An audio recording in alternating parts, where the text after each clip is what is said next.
Hey everybody, welcome back to my channel Study My Buddy. Today's our topic is endocrine system.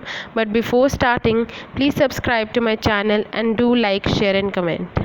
So endocrine glands secrete certain chemicals known as hormones. Hormones are extremely important secretions for the regulation of body activities. The full set of endocrine glands in the body includes numerous glands. They are the secretions from specific cells or gland in the body and are carried to all the parts through blood, but the effect is produced in one or more specific part, that is target organ or cells only. So we have general properties of hormones. These are secreted from their source directly into the blood. Second, they regulate the physiological processes by chemical means. Third, they act on target organs or cells, usually away from their source.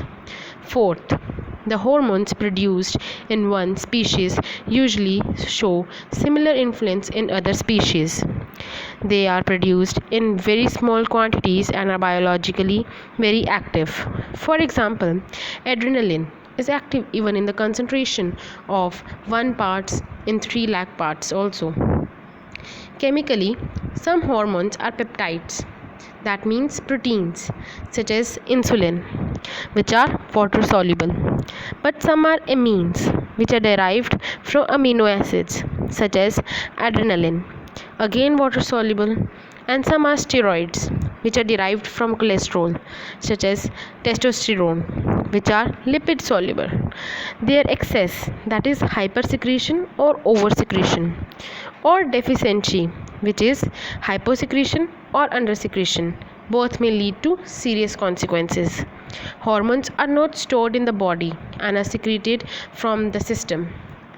So next we have different types of endocrine glands.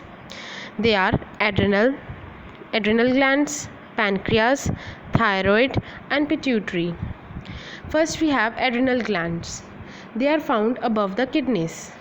They are cone-shaped glands, and the hormones which are secreted are adrenaline and cortisols. Adrenaline. Adrenal medulla secretes the adrenaline, which is also called epinephrine or noradrenaline. Adrenaline is a hormone which prepares the body to meet any emergency situation for fight, that is to face danger, or flight, that is to run away from it. Extra energy and strength is provided to the body in the situation. Extra hormone is released into the blood at the time of emotional stress. Then we have the adrenal cortex. Now what does it produce? 5 classes of steroid hormones are produced in the adrenal cortex: glucocorticoids, mineralocorticoids, progestins, androgens, and estrogens. However, we have mineralocorticoids like they regulate the mineral metabolism, especially Na plus and K plus ions. Glucocorticoids, they regulate the carbohydrate, protein and fat metabolism. In general, the cortical hormones increase the blood glucose concentration. They influence the fat and protein metabolism, regulate the salt and water balance in the body, adapt the body to stresses such as extreme heat or cold, burn, infections, etc. Now certain cortical hormones behave like sex hormones. They are both male as well as female hormones in both the sexes. An overgrowth of a cortex in young children may lead to the premature sexual maturity. Now here we have the position of the adrenal glands, that is above the kidneys. This is a diagram of renal medulla showing its effect. Like target tissue increases the release of the glucose from the liver. There is an increase in the fatty acid from the fat stores. Increased heart rate decreases the blood flow through blood vessels of internal organs and increases blood flow to the skeletal muscles of the heart. Now there is a decrease in the function of the visceral organs, an increase in the blood pressure.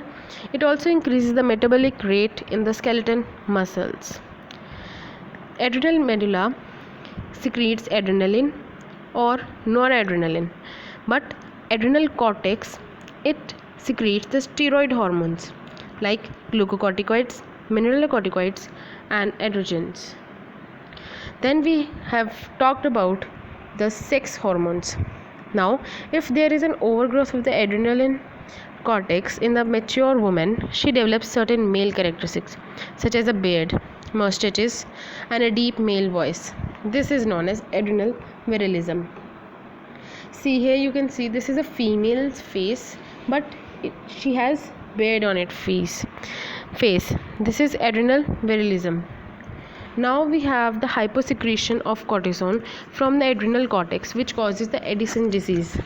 The symptoms are loss of energy, skin pigmentation, loss of weight, nausea, hypoglycemia, which is low blood sugar, sensitivity to cold and pain, increased susceptibility to infections, and etc. Here we see that the legs have been very weak in the Addison diseases. Then we have hypersecretion of cortisol from adrenal cortex. This causes Cushing syndrome. Symptoms are obesity, hyperglycemia, that is high blood sugar, osteoporosis, that is their pores are there in the bones, which increases the susceptibility to fractures. Then we have another gland, that is pancreas. It is also called as mixocrine glands because it is both endocrine as well as exocrine glands. As a ductless gland, it has special groups of hormone secreting cells called the islets of Langerhans, which are scattered in the entire gland. The islet cells produces three hormones: insulin, glucagon, somatostatin, from the three different kinds of cell: beta, alpha, and delta cell respectively. And as a duct gland, its secretions is poured into the duodenum for digestion. Then we have that what are the four types of cells found in the pancreatic islets. They are alpha cells which secretes the glucagon. We have beta cells which secretes the insulin. Delta cells which secretes somatostatin. Now, due to insufficient secretion of insulin causes diabetes. The word mellitus means Annie, reference to the passage of the sugar in the urine. A diabetic person has high concentration of sugar in the blood. It is a great deal of urine. It secretes a great deal of urine loaded with sugar. It feels thirsty because of the loss of water. Through a too much urination loses the weight of the body. That person becomes weaker. In certain cases, it can also lead to the loss of the eyesight of the person.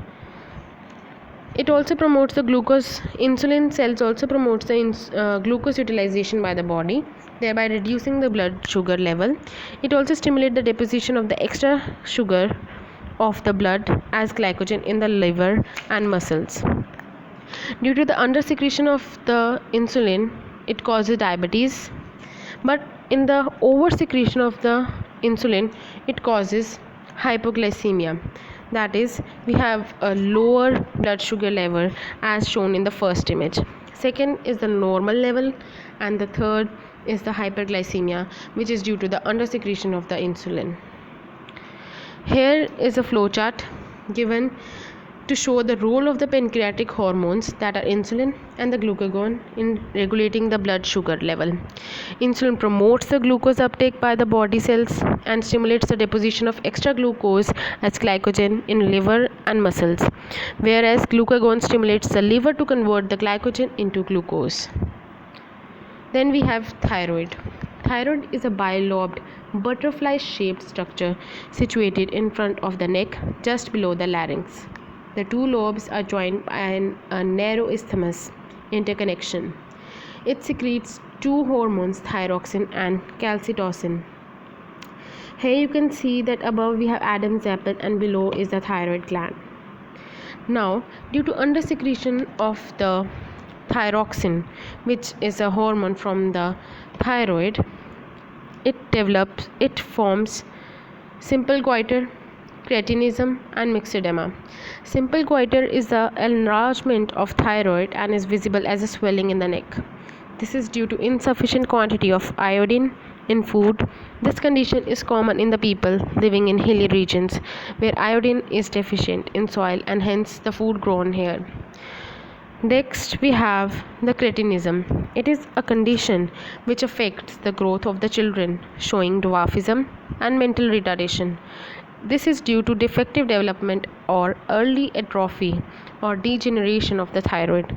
In the first image, we can see it is a simple goiter. Second, a cretinism. Then is myxedema. Myxedema is a condition that affects an adult if his thyroid does not function properly. In this condition, the person becomes sluggish with the swelling of the neck and the hands. Then we have oversecretion, that is hypothyroidism. Excess of thyroxine secretion may also lead to a kind of goiter which is known as exophthalmic goiter. The person having the problem of oversecretion shows a marked increase in metabolic rate, rapid heartbeat, shortness of breath, eyes are protruded, and forms a goiter in the neck.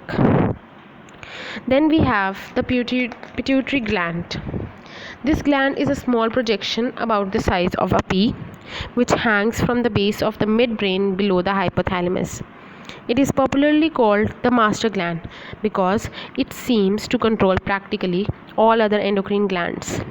Pituitary gland has two distinct lobes, the anterior pituitary and the posterior pituitary.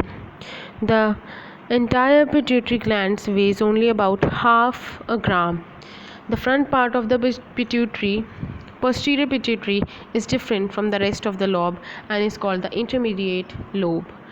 The intermediate lobe is almost absent in humans but much larger and much more functional in some lower animals. Then we have some hormones which are secreted from the anterior pituitary. The first is growth hormone. This is essential for the normal growth. In the first, we see that there is too much of growth hormone which leads to the gigantism. The second is the right amount of growth hormone, but in the third it is very less, that is under secretion, which leads to the dwarfism. Gigantism is a rare condition that causes abnormal growth in children. This change is most notable in terms of height, but birth is affected as well. It occurs when your child pituitary glands make too much of growth hormone, which is also known as somatotropin. Here you can see some of the images of the gigantism and examples of dwarfism. Dwarfism is generally defined as an adult height of 4 feet 10 inches or less. The average adult height in dwarfism is 4 feet. Common complications include bowing of the legs, hunching of the back, and crowded teeth. It is a short stature that results from a genetic or a medical condition. It is generally defined as adult height of 4 feet 10 inches. Then we have these examples of dwarfism. Then comes the acromegaly. If oversecretion of growth hormones suddenly occurs in an adult, there is an excessive growth of bones of the face, particularly the jaws and the hands and the feet. The person develops a large nose and thick lips. This condition is called acromegaly. Here you can see that the person is suffering from acromegaly. This person has a large jaw. Then we have thyroid stimulating hormone which activates the thyroid to secrete thyroxine. Then gonad stimulating hormone which regulate the activities of testes and ovaries. Then we have adrenocorticotropic hormone, that is ACTH, which regulates the activity of adrenal cortex. Then we have some hormones which are secreted from the posterior pituitary. First is antidiuretic hormone ADH, which is also called vasopressin. It constricts the blood vessels with the rise in blood pressure. It also acts on the kidney, increasing reabsorption of water from the kidney tubules.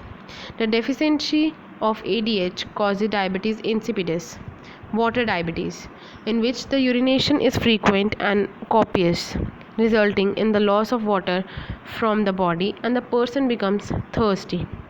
Now the diabetes means passing out excessive amount of urine, and the two types of diabetes are in diabetes mellitus the urine contains sugar caused due to insufficient insulin. But in diabetes insipidus, there is no sugar in the urine. Insipidus means tasteless, referring to the absence of the sugar in the urine. Then the second hormone is oxytocin. It stimulates the vigorous contraction of the ureters, leading to a birth of the baby. It also stimulates the milk ejection. Then we have the negative feedback or the control of the hormone secretions. This is a feedback mechanism. It commands like saying too much to slow down or too little to speed up. This is the feedback mechanism. The body has mechanism to maintain a normal state. Whenever there is a change in this state, there are messages through the body systems to increase if there is a fall below the normal, or to decrease if there is a rise above the normal. This kind of ordering of the opposite is negative feedback to restore the normal state. Most feedback mechanisms in our body are of this negative type. Example, the TSH level, that is the thyroid releasing hormone from the hypothalamus, stimulates the anterior pituitary to secrete TSH, that is thyroid stimulating hormone. From the anterior pituitary, thyroid stimulating hormone is now released, which stimulates the thyroid gland to secrete the thyroxine. When this thyroxine is produced, then a negative feedback inhibits the release of the TSH from the anterior pituitary, and a negative feedback inhibits the release of the TRH from the hypothalamus also.